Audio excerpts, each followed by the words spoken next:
Hello అండి. ఎలా ఉన్నారు? మీరందరూ బాగున్నారని అనుకుంటున్నాను.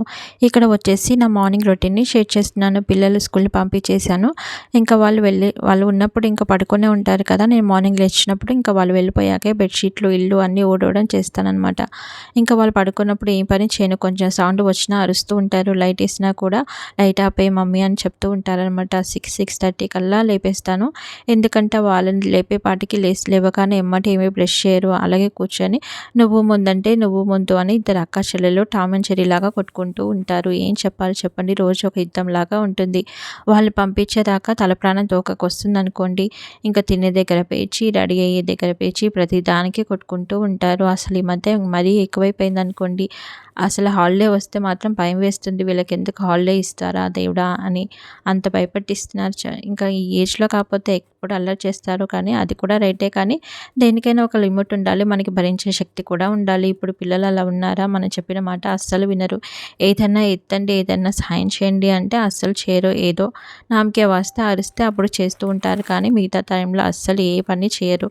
ఇంకా ప్రతి పని మనమే చేసుకోవాలి అంటే కష్టంగా ఉంటుంది కదా! ఇంకా కింద పడేసిన ఏమేమి పడేసారో కూడా చూసుకోరు. అస్సలు ఇంకా చెత్త వచ్చినప్పుడు ఇంకా చెత్తలోనే అన్నీ ఏరుకోవాలి. ఏదో పిచ్చి కాగితాలు ఏరుకున్న దానిలాగా ఏరుకుంటూ ఉంటాను. ఇంతకీ మీరెలా ఉన్నారు? చాలామంది వీడియోని చూస్తున్నారు కానీ లైక్ చేయట్లేదు. ప్లీజ్ నచ్చితే ఒక లైక్ చేయండి. ఇంక ఇక్కడ వచ్చేసి సింక్‌లో అంట్లు చూసారా? వీటిని చూస్తేనే నాకు ఆమడ దూరం పరిగెట్టాలి అనిపిస్తుంది. ఇంకా డిష్ వాషర్ కొనుక్కుందాము అంటే మనకంత సీన్ ఉందా? అంత బడ్జెట్ ఉందా? అని మాట్లాడుతూ ఉంటారు. నాకైతే కాళ్ళు మరీ ఘోరంగా నొప్పెడుతున్నాయి అన్నా కూడా ఇంకా ఒక్కోసారి ఏం చేస్తాం, ఇంకా తప్పదు కదా! ఇంకా భరించాలి. సొంత ఇల్లు కొనేదాకా ఏమీ అడగొద్దు అని మాట్లాడుతూ ఉంటారు. ఇంకా అందులోనే ఇప్పుడు డిష్ వాషర్ కొనుక్కున్నానంటే ఇంకా చూసే వాళ్ళకి ఏమైంది, మహారాణి ఇంట్లో ఉంటుంది, ఇంట్లో పనులు కూడా చేసుకోలేదా అని పైపెచ్చి ఇంకా మాటలు అంటారు. ఇవన్నీ భరిస్తావా నువ్వు అని మళ్ళీ మా హస్బెండ్ అంటూ ఉంటారు. ఇంకేం చేస్తాను చెప్పండి. వాటన్నిటిని ఆలోచించుకుంటే ఇంకా ఇవి మనకి తప్పవు కదా అన్నట్టు ఇంకా అంట్లన్నీ కడిగేసుకుంటాను. ఇంకా పొద్దున్న చూడగానే సింక్ నిండా అంట్లుంటాయి. ఇంకా తప్పదు ఇంకా. ఇంకా వీటిని కడగడానికి ఒక గంట సేపైనా పడుతుంది. ఇంకా గంట సేపు ఏదో ఒక నించున్నంత సేపు ఏదో ఒక ఆలోచనలోకి వెళ్ళిపోతానండి. ఈ లోకంలో నుంచి ఇంకా అంట్లు కడుగుతున్నాను అన్న ఆలోచన పెట్టుకుంటే చాలా చిరాకేస్తుంది. అందుకే పాటలు పెట్టుకొని ఇంకా అంట్లు కడిగేస్తూ ఉంటాననమాట.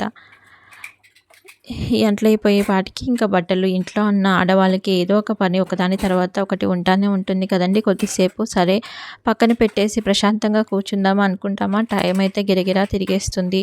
చూస్తుండగానే మళ్ళీ 3 అయిపోతుంది. మళ్ళీ పిల్లలు వచ్చే టైం అయిపోతుంది. మళ్ళీ రాగానే వాళ్ళకి స్నాక్స్, డిన్నరు అని ఏదో ఒక పని ఉంటానే ఉంటుంది. జీతం లేని జాబ్ ఏదైనా ఉంది అంటే ఇంకా హౌస్ వైఫేననమాట. అంతే కదండీ! ఎంత చాకిరీ చేసినా కూడా గుర్తింపు ఉండదు. అంతే, ఏదైనా ఒక చిన్న జాబ్ ఉంటే మనల్ని తల మీదకి ఎక్కించుకొని చూస్తాను, కానీ హౌస్ వైఫ్ అంటే ఏం పని ఉంది నీకు, ఇంట్లో కూర్చుంటావు, తింటావు, ఏం పని ఉంటుంది అని మాట్లాడుతూ ఉంటారు. మనం ఇంట్లో కూర్చొని తిని పడుకుంటే ఈ పనులన్నీ ఎవరు చేస్తారు చెప్పండి? ఈ మనుషులకి ఎప్పుడు అర్థమవుతుందో ఏంటో. ఇంకా ఈ కొత్తింట్లోకి వచ్చాం కదా! వచ్చిన దగ్గర నుంచి ప్రశాంతంగానే ఉంది, కానీ ఎక్కువ దుమ్ము మాత్రం వచ్చేస్తూ ఉంటుంది. చుట్టూ హౌస్ కన్‌స్ట్రక్షన్స్ జరుగుతూ ఉన్నాయన్నమాట. ఇంకా దుమ్ము ఇంత బాగా వచ్చేస్తుంటే రోజు క్లీన్ చేసుకోవాల్సి వస్తుంది. ఇంక తప్పదు కదా! పిల్లలు ఇల్లుని చూసి ఇల్లాలని చూడాలి అంటారు కదా! నాకు ఇల్లు నీట్‌గా లేకపోతే చాలా చికాకేస్తుంది. ఓసీడీ. మా హస్బెండ్ ఏమో నీకు ఓసీడీ ఉంది అని కంప్లెయింట్ చేస్తూ ఉంటారనమాట. ఎవరేమనుకున్నా సరే నాకు పెట్టిన వస్తువు పెట్టిన దగ్గర లేకపోతే ఎందుకో చాలా కోపం వచ్చేస్తుంది. పిల్లల్ని చాలా సార్లు అరుస్తాను కూడా. ఇంకా నన్ను నేను కంట్రోల్ చేసుకుంటాను. పిల్లలు కదా! ఇప్పుడు అల్లరి చేయకపోతే ఎప్పుడు అల్లరి చేస్తారు అని అనుకుంటాను. మా చిన్న పాప మాత్రం బట్టలు మడత పెట్టేటప్పుడు కంపల్సరీగా హెల్ప్ చేస్తుంది. ఇంకా మా పెద్ద పాప ఎప్పుడు నేర్చుకుంటుందో ఏమిటో. చాలా అరిస్తే కానీ ఇక్కడ తీసిన వస్తువులు అక్కడ పెట్టరు. నేను ఏదైనా వస్తువు తీసి పెట్టిన చోట పెట్టాలి అని పెడితేనే మాత్రం తీసుకోమని చెప్తాను. ఆ కండిషన్ పెట్టాకనే చెప్తాను, కానీ అయినా కూడా వాళ్ళు వినరు. ఇంకేం చేస్తాం, ఇంకా పిల్లలంటే ఇంతే కదా! మీలో ఎవరైనా ఫస్ట్ టైం నా ఛానల్‌ని చూస్తుంటే ప్లీజ్ నా ఛానల్‌ని సబ్స్క్రైబ్ చేసుకోండి. పక్కనే ఉండే బెల్ ఐకాన్ని ప్రెస్ చేయండి. ఇక్కడ వచ్చేసి 2 రోజుల బట్టలు అలాగే ఉన్నాయి. ఇంకా నాకు బాలేక, ఇంకా నాకు ఓపిక లేక సదరలేదు అనుకోండి, ఇంకా బట్టలు మూటలు మూటలు పెరిగిపోతూ ఉంటాయి. అందుకే ఎప్పుడు తెచ్చిన బట్టలు అప్పుడు మంచం మీద వేసేస్తే నైట్ పడుకోవడానికి మంచం ఖాళీ ఉండాలి కదా! అప్పుడైనా మడత పెడతాను అని ఇంకా గబగబా మడత పెట్టేస్తున్నాననమాట.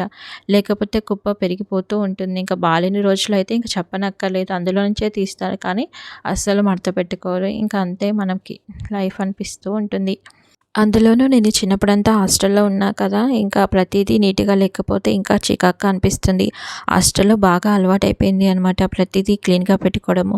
ఈవెన్ బెడ్ కొంచెం ముడతలొచ్చినా సరే పంపించి మరీ హాస్టల్‌కి బెడ్ నీట్‌గా సదురుకోవాలి. యూనిఫార్మ్ నీట్‌గా ఉండాలి. తల నీట్‌గా దువ్వుకోవాలి.